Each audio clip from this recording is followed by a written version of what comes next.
The first round of the NBA draft just finished, and the Toronto Raptors did not make a major trade to swing in and scoop up Scoot Henderson, but they did make a very solid selection at the number 13th pick, filling a massive hole by selecting Gradey Dick, who's an elite jump shooter, has some size, and has some other things to his game that will fit perfectly with the Toronto Raptors. So let's just dive into the selection as the Raptors. It was speculated, it seemed like there wasn't really a clear set of favorites in terms of players that could potentially land at that 13th selection. We didn't really cover too much on the channel, right? Potential picks and all that. It seemed like, it was very variable in terms of who would actually fall to the Toronto Raptors, who would actually be available for a selection. But one name that was brought up pretty consistently was Gradey Dick in mock drafts. And, given his name, given the memes and all that sort of stuff, right?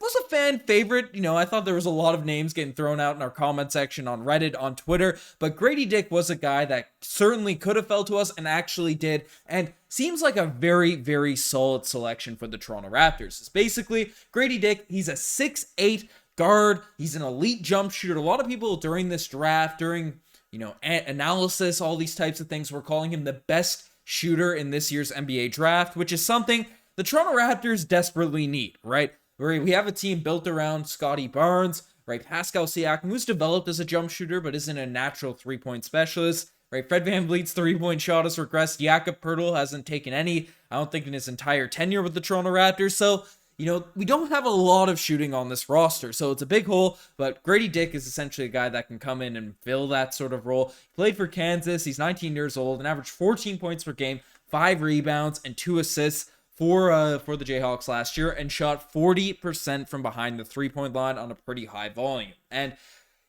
looking at this guy, because usually with shooters, you hear a lot of different things. And the question marks about Gradey Dick are on the defensive end, which is a reason that I was personally surprised when we end up going the Gradey Dick direction, as the Toronto Raptors don't generally draft players like Gradey. As, we tend to go the more athletic route, the more, hey, this guy doesn't have a polished jump shot. He doesn't really have a polished skill set, but he has elite intangibles in terms of, length, athleticism, height, being 6'9", all these types of things, right? And the Toronto Raptors kind of swerved in this year's draft, going for a guy that can knock down threes, has a shooting touch ready to go immediately coming into the NBA, and apparently has very good basketball instincts. And this is something that Kevin O'Connor basically brought out, saying that Gradey Dick is a good fit for the Toronto Raptors. They need shooting. They're going to see a lot of dribble handoffs with Scotty Barnes, and Dick's shooting ability is his calling card, but he can offer much more on offense with athletic cutting,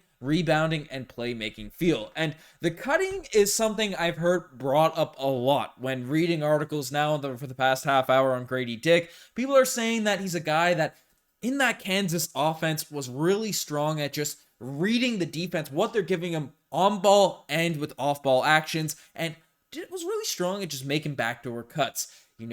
That's a skill, especially when you have a player like Scotty Barnes on your roster, and when we had Marc Gasol and these types of guys, right? Having someone that makes good reads off the ball, firstly, it allows the team to just have a lot more floor spacing, right? It's, obviously the three-point shooting is big, but then you have a guy like Matt Thomas who, sure, he's cutting a lot. Sure, he's running around the court a bunch, but he's not making great reads and can never get open looks. So the fact that Gradey Dick is an elite cutter, athletic cutter, right? There's different forms of athleticism. I'm sure he's not coming out and yamming over people left, right, and center, even though he did have a couple dunks in some of the highlight packages I watched, right? He's not going to be doing any of that, but he can be quick. He can be deceptive. He can come in and sort of make these moves. Someone's ball watching and stuff, do a quick dive to the rim. If they're kind of cutting that corner, he can curl in front of their face, he can flare up to the wing, right? He can do those fade cuts. That is essential. That is just as important as an elite jump shot is an elite ability to cut. And that's the difference between a guy like Matt Thomas and JJ Redick, because you put them in an open gym, they're probably making the same amount of threes, but you got to get those shots in game. The only way to actually do that is to be a mobile, well-read cutter and just being able to read the defense out there on the floor. So that's a huge sort of bit of analysis we've seen from the reporters and all that discussing Gradey Dick, and seems to be a pretty extroverted guy. I mean, you've seen in the thumbnail of this video, he had a wild suit on. I think, Kansas, I believe, what's it called? Oh, I'm blanking on the name now. The missus with the red shoes. It was influenced by by that, her shoes and that, his suit. Very sparkly, a lot of stuff going on. He's pretty active on TikTok. You know, deep into this off season, we might have to do a little compilation, a reaction to Gradey Dick's TikToks. But you know, it's cool to have an awesome personality come into the locker room. Just a guy that you can root for, and certainly a guy that I'm sure Masai Ujiri, Bobby Webster factored in is going to increase jersey sales ridiculously. No puns intended there. I won't dive into that further. But he also had a pretty interesting post game, or what is called post-draft comments regarding the Toronto Raptors, coming out and saying that get ready because it's going to be a fun time. A fun times. Paired with Scotty Barnes, you already know what it's going to be. I'm looking forward to it. Got to get out there. See Drake. Haven't seen him a bunch, but I'm looking forward to that. So, I don't know. Just seems like a fun character to bring into the locker room. And by all accounts, right, will come in offensively and be effective on that front. And it's going to be really interesting to see, especially without Nick Nurse, who, you know, the Raptors have brought in some shooters, have brought in at times different players that aren't just the 6'9" vision, but, you know, by 6'9" vision, I mean long, wiry, athletic dudes that can certainly play defense, right? Ideally can shoot threes, even though that's not a prerequisite to get on the court for the Toronto Raptors. But defense was the number one priority while Nick Nurse was coaching the team. If he couldn't do that, you just were getting kept in the Nick nursery. So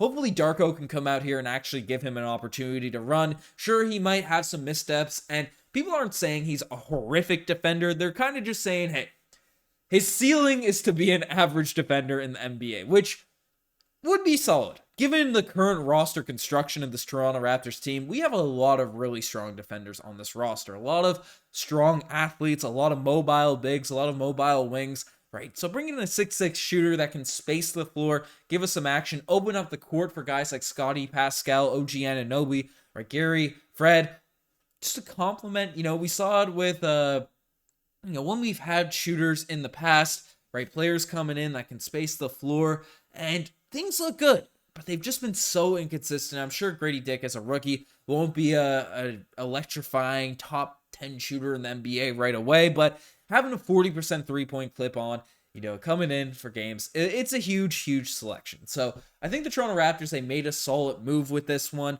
I know there was a couple of guys falling in the draft that they could have selected. The guy from Villanova, names are slipping my brain right now. 1 a.m. here, been recording a lot of late videos as of late, but I don't know. Immediate reaction to the Gradey Dick selection, I'm happy with it. And just to briefly discuss, the Toronto Raptors did not end up selecting Scoot Henderson. Now, I don't think that's the end of all the Portland rumors, as basically a lot of accounts were saying, or a lot of reports by all accounts were saying, that if the Portland Trailblazers kept Scoot Henderson, that Damian Lillard was likely going to request a trade or likely try to move on from the Portland Trailblazers in their rebuild. So, I don't know, maybe talks will pick up again. We'll see what ends up happening. It wouldn't be the first time that a top draft pick was selected and traded a couple months later into the offseason. I mean, that happened to Andrew Wiggins during the LeBron era. You know, he was drafted by the Cavs, stayed on the team. I don't even know if he played Summer League with the Cavs, but then was traded to the Minnesota Timberwolves. Anything can happen out here in the NBA, but it doesn't seem likely we're going to get Scoot, Brandon Miller, any of those top picks. But there's a lot of rumors and a lot of stuff still coming out day by day. I'm just focusing on Gradey Dick here in this video, but lots of fun stuff coming on the Raptors Digest channel. So if you guys want to stay up to date with everything regarding this team, definitely hit the subscribe button down below. We just hit 28K subs. Guess the next goal is 29. So let's try to get there. Let's try to get there soon. You guys are the best to make this far. I'm signing off. Cheers.